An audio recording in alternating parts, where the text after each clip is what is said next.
Hello everyone, welcome to our summer EDSE 590 course. This is what your homepage should look like. It should say EDSE 590. The section is 612. So hopefully your page says that, and that's why you'll know you're in the right place.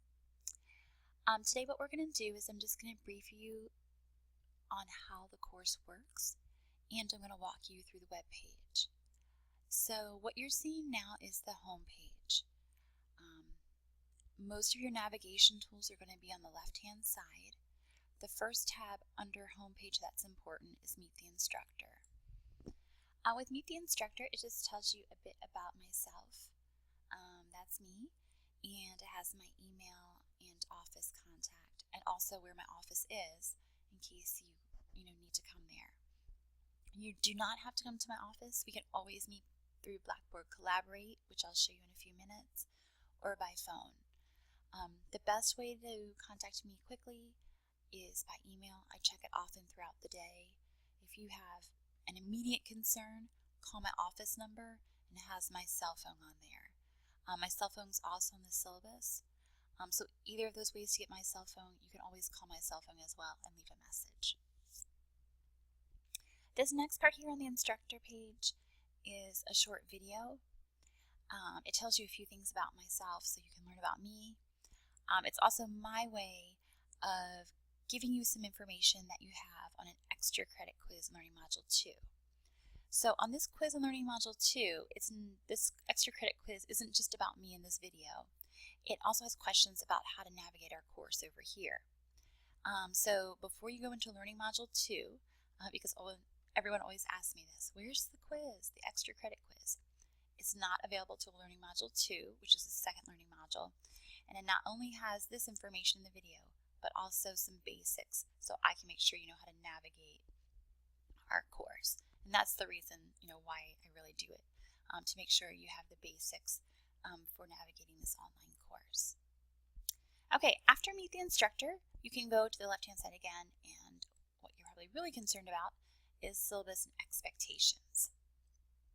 This little icon here means it's a Word document, so this just gives you an idea of, what's expected in an online course, like how much work per week, what hardware and software we're expecting you to have.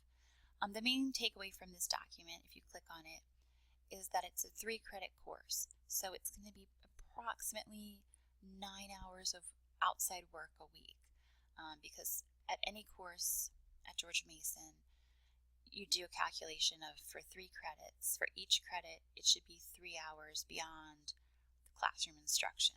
So I just mentioned this because a lot of people think, oh, it's an online course, and they think the work expectations are different, but it is the same expectations as an in-person class. This here is a Word document of our summer syllabus. And I'm not going to click on that because this is the same document. It's just in a tabbable version embedded within the course. So in this version of the syllabus, the thing you'll look at right here on the top is the basic course information. Again, our course identifier, some information about me, what our textbooks are, and the required one is the Fundamentals of Educational Research. It's essential that you have that version, the 7th edition of that book, to keep pace with us and to keep the same content as the rest of the class.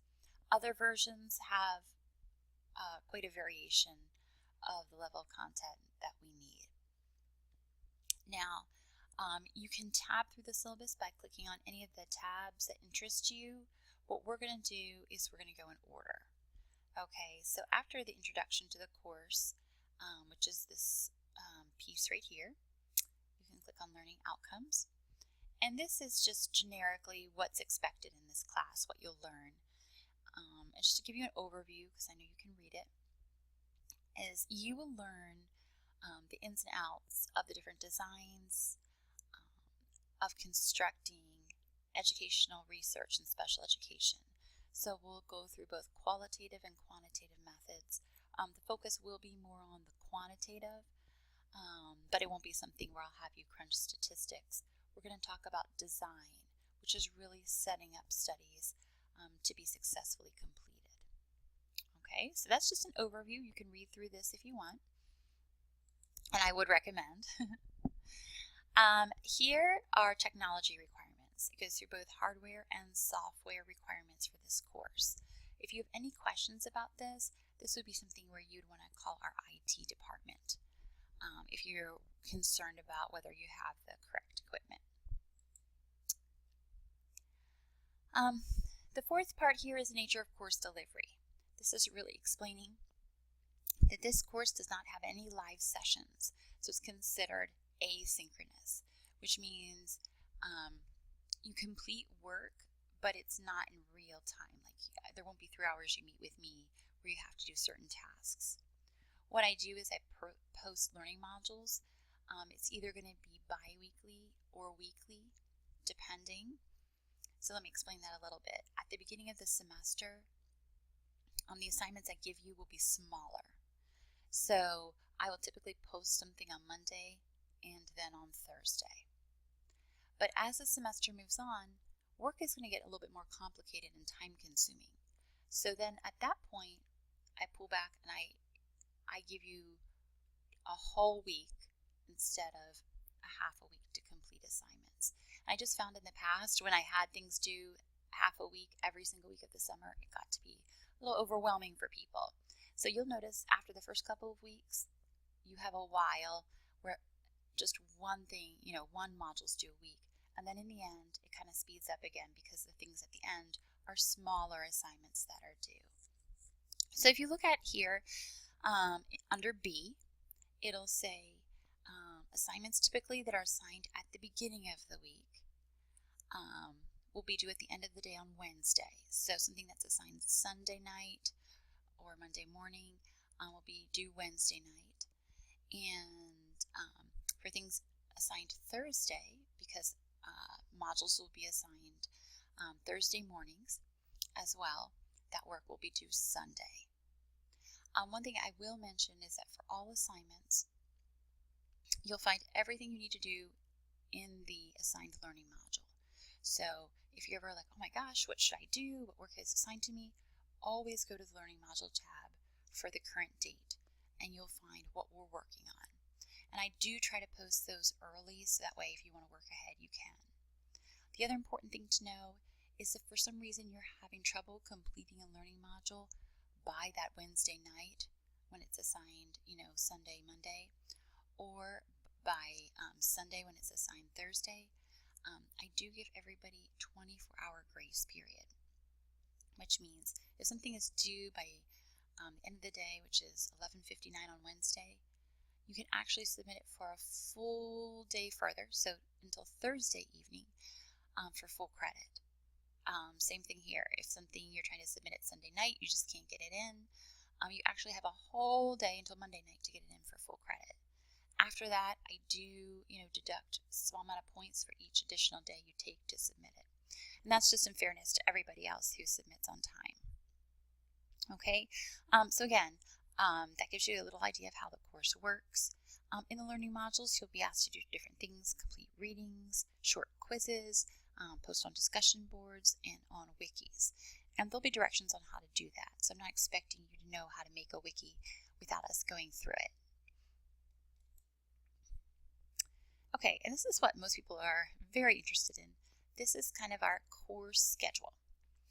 And it tells you what we'll be covering each week. And sometimes, again, it will be 2 learning modules a week. So in the beginning, you'll see today's date, the learning module. Then this first week, because nothing is, expected to be done today, the beginning of the course moves kind of quickly. And you already have another learning module 2, assigned. That'll begin June 1st on Thursday. And you'll notice work for that from this week. Not this week, but from this first learning module, which is actually about half a week, work will be due on Thursday from the first learning module. And basically it's just a reading and a posting in the introduction forum.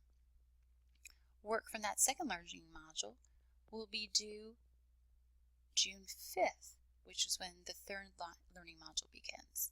So here, you'll notice a delay. There's nothing the first day here, because I'm not expecting you to have worked in advance. But all work from a learning module will be due when that second or third, basically that next learning module becomes available.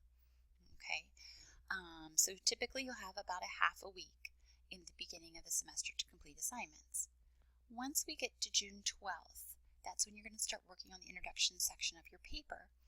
And then for a while you have a week to work on each component because it is going to take you longer. Assignments are going to be more lengthy and intensive. That will be up through when you're almost finished your research paper. Once you turn in your mini research application project, which is one of your 2 big assignments, then really you've done a lot on your research paper, your literature review paper, which is your other big assignment, and you're just putting finishing touches on it. So you'll notice the class kind of speeds up again and you have modules due twice a week.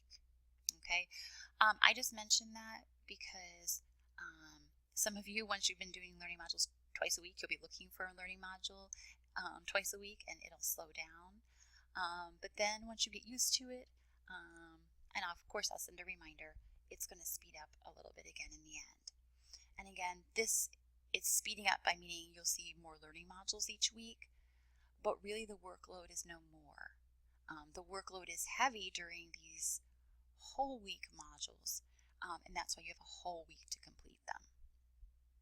Alright, hopefully that is clear, but if not, you can always ask me questions. The next tab will talk about how you earn points in class.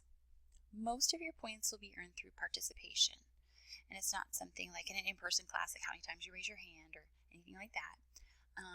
There's assignments every single learning module that you need to submit, and all your points will be specified, and that's how you earn your participation points, by completing those assignments. Now within the weekly learning modules and the bi-weekly learning modules, a lot of times you'll have interactive quizzes. These quizzes actually don't carry any points, and a lot of times people say, oh, I don't have time for that, I'll skip that. 2 reasons not to do that. The first reason is because it helps me gauge how much you're understanding. So it helps me support you in your learning if you need extra support. The other thing is I do give extra credit if you're completing like your first 4 learning modules on time in your quizzes. So if all your first 4 module quizzes are completed on time, you will get extra credit. So while they don't themselves have point values, if you're staying on top of your work, you actually will get points for those quizzes in the form of extra credit. So I just keep that in mind because some people do try to just forget the quizzes, and you really want them to get a little extra point value on your grade. Other big assignments, one here is the Human Subjects City Training Module. If you click on this link, it will take you to the training, which is outside the university. This is a training, though, for all university researchers at universities throughout the country. It helps us protect our human subjects from anything untoward happening to them. So it helps you as a researcher learn how to effectively and safely work with human participants, especially children. Again, that's just pass-fail. You can't pass a class without taking it, but there's no points attached to it. The 2 big projects with points attached are the Research Application Mini Project and then the Literature Review Paper. Both of these will be completed as a group, and in terms of picking your groups, I'll give you 1 week to use the course site to meet people, connect, try to find people with similar interests to form groups. If after that week you haven't found anybody, then I'll assign groups. Groups of people will be 4 or less. I find with more than 4 people it gets unwieldy, and if you have 4 people, it really does help you in terms of pulling the literature for this literature review paper, because you have to have at least 12 studies, which is quite a few.